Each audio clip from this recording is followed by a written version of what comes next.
नमस्कार दोस्तों, चिकित्सा परामर्श आप सभी का बहुत स्वागत करता है। दोस्तों, एक स्वस्थ परिवार की नींव घर की महिलाओं के स्वास्थ्य पर निर्भर करता है। खुशहाल परिवार और सुरक्षित जीवन के लिए परिवार नियोजन से जुड़ी महिलाओं द्वारा सवाल पूछे गए हैं। परिवार नियोजन साधन से संबंधित आपके सारे सवालों का जवाब देने के लिए आज हमारे साथ मौजूद हैं परिवार नियोजन के नोडल अधिकारी डॉक्टर उमा शरण पांडे जी। डॉक्टर उमा शरण पांडे जी परिवार नियोजन से संबंधित आपके द्वारा पूछे गए सारे सवालों का जवाब आपको देंगे एवं सरकारी स्वास्थ्य केंद्र पर उपलब्ध सुविधाओं की जानकारी भी आपको देंगे। दोस्तों, आपसे अनुरोध किया जाता है कि अगले वीडियो को देखने के लिए चैनल को लाइक और सब्सक्राइब जरूर करें। धन्यवाद। डॉक्टर उमा शरण पांडे, एडिशनल सीएमओ। मैं परिवार नियोजन कार्यक्रम के बारे में जानकारी शेयर करना चाह रहा हूँ।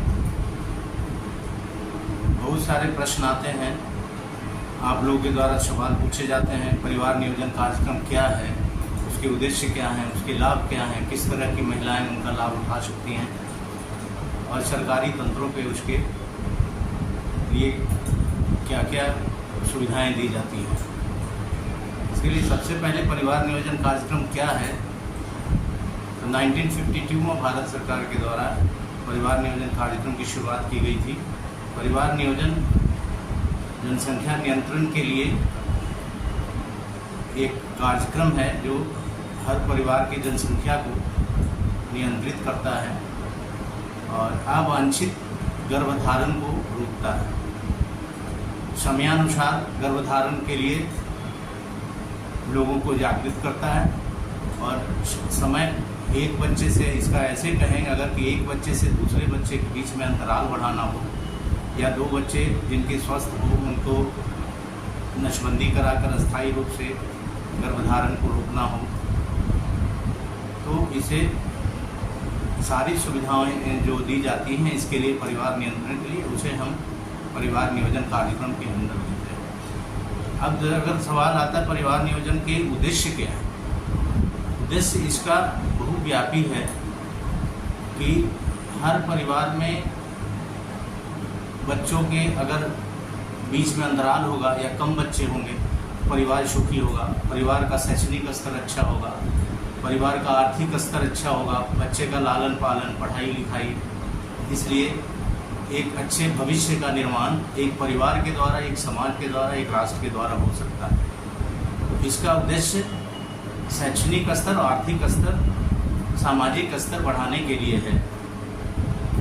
दूसरा, अगर परिवार नियोजन के क्या क्या तरीके हैं, इसके दो तरीके अस्थायी अस्थायी तरीके हैं। अस्थायी तरीके बहुत सारे होते हैं। जो सबसे सामान्य और कॉमन तरीके हैं वो निरोध का प्रयोग करना होता है, कंडम।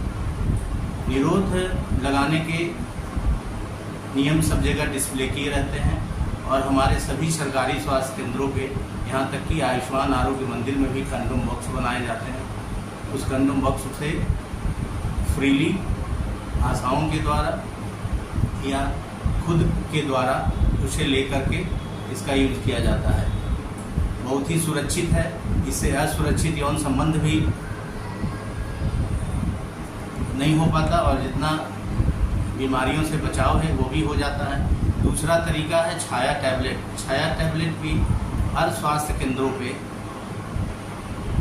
यहाँ तक कि जो एएनएम के द्वारा BHSND सत्र किए जाते हैं उनके द्वारा, आयुष्मान आरोग्य मंदिर के द्वारा सामुदायिक स्वास्थ्य केंद्र में, प्राथमिक स्वास्थ्य केंद्र में ये छाया की गोली उपलब्ध है। इसका कोई साइड इफेक्ट नहीं होता। इसमें प्रथम 3 महीने में सप्ताह में 2 गोली, उसके बाद सप्ताह में 1 गोली खाने को रहता है और इससे समयानुसार इसे हटा सकते हैं जिससे गर्भधारण की प्रक्रिया शुरू हो जाए। गर्भधारण को रोकने के लिए बहुत सुरक्षित तरीका है। तीसरा है जिसे कहते हैं IUCD, जिसमें गर्भाशय के अंदर एक बाहरी कॉपर टी को लगा दिया जाता है जिससे गर्भधारण को रोक सकते हैं। ये भी 100% सुरक्षित है और इससे कोई भी फेलियर का चांसेस नहीं होता। इसके बाद ओरल पिल्स आता है जो अस्थायी तरीका है, जिसे हर नव दंपत्ति जो नई शादीशुदा लोग होते हैं इसे यूज कर सकते हैं तब तक के लिए जब तक उन्हें गर्भधारण धारण नहीं करना होगा। तो ये भी बहुत ही सेफ तरीका है। इसके बाद इमरजेंसी पिल्स है, जिसकी अगर असुरक्षित यौन संबंध हो जाता है तो 72 घंटे के अंदर इसे लेने से गर्भधारण रोका जा सकता है। इसकी भी सुविधा सभी प्राथमिक स्वास्थ्य केंद्र, सामुदायिक स्वास्थ्य केंद्र और जहाँ BHSND सत्र है उपलब्ध है। इसके बाद अंतरा इंजेक्शन आता है। अंतरा इंजेक्शन बहुत ही सेफ तरीका है जो गर्भधारण रोकने का, जिसे हर 3 महीने में एक इंट्रामस्कुलर इंजेक्शन लगा करके, जिसे ट्रेंड ANM और trend CHO, trend staff nurse के द्वारा लगाया जाता है। सामुदायिक स्वास्थ्य केंद्र पे चिकित्सक की मौजूदगी में लगाया जाता है। ये भी 100% सुरक्षित है, जिससे गर्भधारण नहीं हो सकता है। इसके बाद अस्थायी तरीके होते हैं। अस्थायी तरीके में 2 बच्चे जिनके हो जाते हैं उनकी स्क्रीनिंग करने पे आशाओं के द्वारा सामुदायिक स्वास्थ्य केंद्र या ब्लॉक के प्राथमिक स्वास्थ्य केंद्र पे उनका रजिस्ट्रेशन कराते हुए उनका नसबंदी किया जाता है। नसबंदी भी बहुत ही सुरक्षित तरीका है, साइड इफ़ेक्ट नहीं है। अगर इसका अच्छे से इसका ऑपरेशन किया जाता है, इसको ट्यूब को बंद कर दिया जाता है, तो इससे इसकी सफलता 99% होती है। इसके बाद दूसरा पुरुष नसबंदी भी है। इसमें पुरुष की शुक्राणु की वाही नलिका को बंद कर दिया जाता है। उसको भी आशाओं के द्वारा प्रेरित करके लाया जाता है। अब सरकारी सुविधाओं में क्या है, इसका अगर सवाल आता है कि सरकार इसके लिए, तो सरकार इसके लिए बहुत सारे प्रोत्साहन राशि भी दी जाती है, जो के लिए बहुत सारे प्रचार प्रसार भी, आशाओं की क्लस्टर मीटिंग होती रहती है ब्लॉक्स में। इसके बाद आशाओं की सर्वे होती रहती है। इसके बाद सारथी वाहन चलाए जाते हैं। इसके लिए सास बहू बेटा सम्मेलन हर ब्लॉक पे, प्राथमिक स्वास्थ्य केंद्र पे या सामुदायिक स्वास्थ्य केंद्र पे या जिला स्तर पे मनाया जाता है। इसके लिए खुशहाल परिवार दिवस मनाए जाते हैं, जिनकी नव दंपतियों की शादी होती है। उन्हें इन सारी सुविधाओं के लाभ के बारे में उन्हें प्रेरित किया जाता है, बताया जाता है।